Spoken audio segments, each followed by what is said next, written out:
Yes, and the level of detachment is just alarming to me, that is the first resolve. People are not looking for other options, unfortunately, to take. That is the go-to thing. My sister, well, shout out to my sister Letitia Atwater, Nikki Hayes, sis. But my sister was sharing with me a story she had brought to my attention about a young man. He was about 6 feet tall, 6 feet tall, 6 inches tall, which is very tall.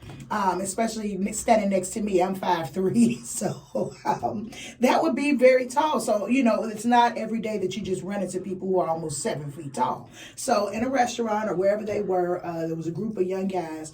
And they were just startled by the young man's height, and they mentioned it like, "Man, you're really tall." Nothing out of the ordinary, he was really tall. The young man later left, the group of kids left the restaurant or the store. The young man left behind them and shot them because he thought that they were making fun of his height. Yeah, yeah. We looked at, when you all said the first resolve, when we tend to look at and actually analyze. I don't know if you've ever actually sat there and analyzed an argument. Typically, the gun is the last resolve.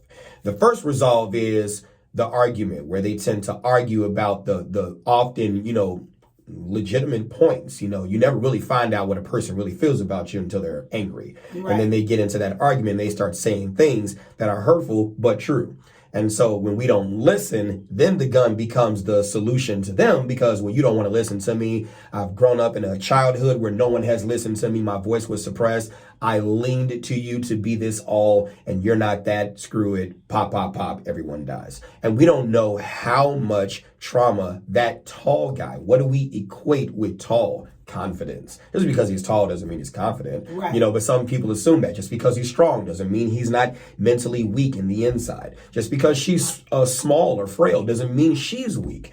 So we affix labels to people based on societal definitions of that which is that thing. So, once we decide not to allow people to define for us what things are, and we allow people to express their truth, regardless to whether we think it's right or wrong, good or bad.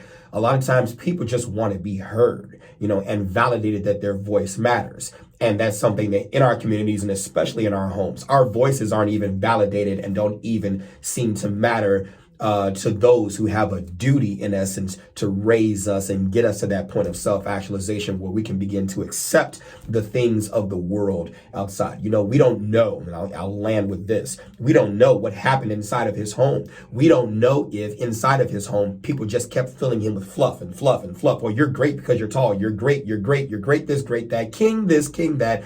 And then you get into the real world where somebody sees something that's true about you that goes against the very thing you were taught inside, but you were never taught how to deal with that other side because you were shielded from reality. And so that exposure to that reality could have caused that pop, pop, pop. And now 2 lives and multiple lives are gone.